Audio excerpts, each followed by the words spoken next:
Kebetulan tetangga saya buka usaha jual sayur mayur di depan rumahnya. Setiap pagi kalau saya cek tong sampah di depan rumah saya, itu selalu banyak sampah sayur mayur yang dibuang oleh tetangga saya. Ini ketika hari ini mau saya tegur gitu. Karena ini kan saya bener ya, ngapain dia buang ke tong sampah saya gitu. Tapi setelah saya mau tegur, mau saya ngomong, kok saya tiba-tiba mengurungkan niat saya ya. Saya berpikir, lagian apa susahnya, ruginya buat saya apa? Nggak ada ruginya meskipun dia buang sampah di depan di tong sampah depan rumah saya. Toh yang ngambil sampah itu ada petugasnya sendiri, jadi ya nggak ada ruginya sih buat saya dia buang sampah, nggak bau juga masuk ke dalam rumah, begitu kan saya berpikir. Nah, kalau ngikutin ego sih maunya sih negur, kan saya bener ya, ngapain dia buang sampah ke tong sampah depan rumah saya. Tapi setelah saya pikir ulang, ngapain juga gitu. Dan saya juga teringat satu kisah, ternyata sahabat Nabi Muhammad SAW itu ada yang masuk surga jalur seperti itu, jalur tong sampah tetangga gitu loh. Nah, ini di sini saya akan ceritakan salah satu kisah inspiratif ini.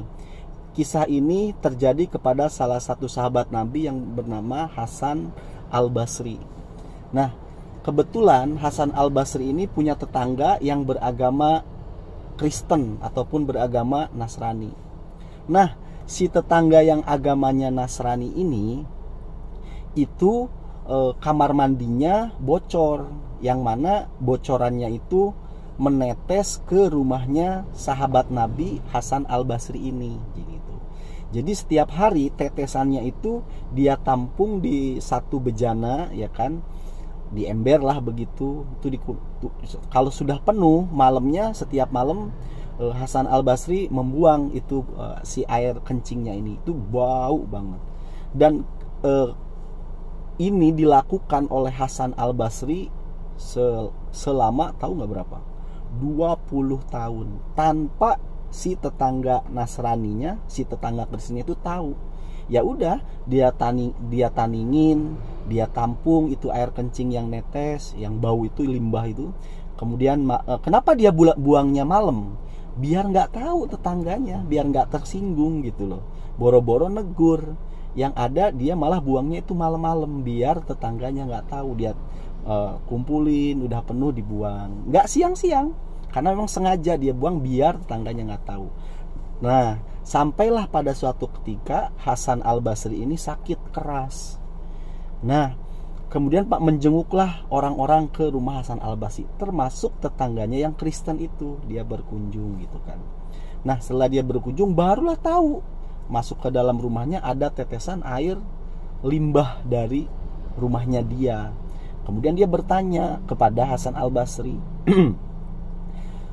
wahai Hasan Al-Basri, sudah berapa lama ini bocor ini gitu kan. Hasan Al-Basri bilang sudah 20 tahun gitu.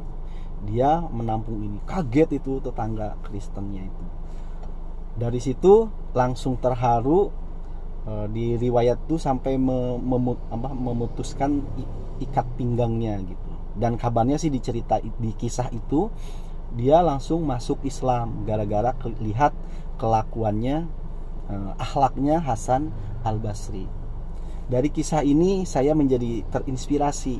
Makanya itu tadi saya juga nggak jadi negur lah. Padahal meskipun saya bener ya, buat apa juga.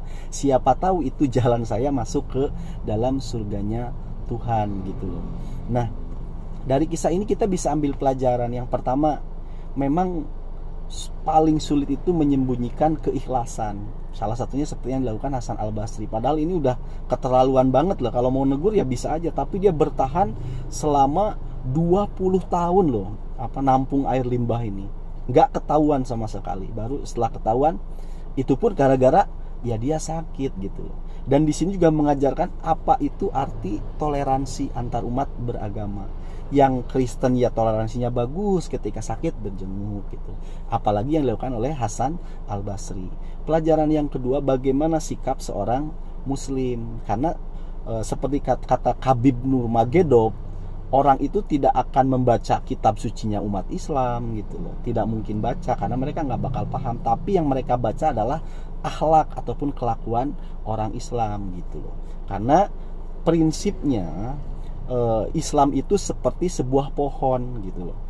Orang itu akan mengambil buahnya, bukan mengambil batangnya, bukan mengambil akarnya gitu loh. Ibaratnya begitu. Tapi yang diambil adalah buahnya. Maka diibaratkanlah bahwa akarnya itu adalah iman, kemudian batangnya itu adalah ibadah, sedangkan buahnya itu adalah akhlak yang ditampilkan oleh seorang muslim. Jadi kalau ada sebuah pohon yang tidak berbuah, maka kemungkinan besar akan ditebang, diganti dengan pohon yang baru. Nah, begitupun juga dengan seorang muslim.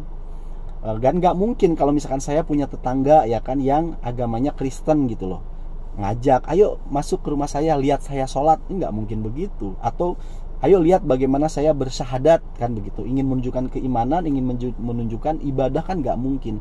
Tapi yang dilihat oleh seorang tetangga Kristen itu adalah buahnya, yaitu apa? Akhlak kita sebagai seorang muslim. Mudah-mudahan dari kisah ini kita bisa ambil pelajaran. Maka berbaiklah dengan tetangga, karena dalam beberapa hadis Nabi Muhammad SAW, orang yang tidak baik dengan tetangganya itu bahkan diklaim tidak beriman. Jadi percuma tuh kamu sholat, kamu apa ritual dalam menjalankan ritual Islam, tapi kamu buruk dengan tetangga, itu dianggap tidak beriman. Ancamannya pun bahkan neraka. Bahkan di situ juga dijamin orang yang baik dengan tetangganya itu adalah surga balasannya. Jadi selain kita memperbaiki iman, memperbaiki ibadah, maka berbaiklah dengan tetangga. Karena kalau begini, kalau Anda beriman, kemudian Anda melakukan ibadah, kok masih jahat dengan tetangga, berarti ada yang salah dengan keimanan Anda, ada yang salah dengan ibadah Anda. Karena kalau sudah benar iman Anda, benar ibadah Anda, sudah otomatis akan baik dengan tetangganya gitu loh.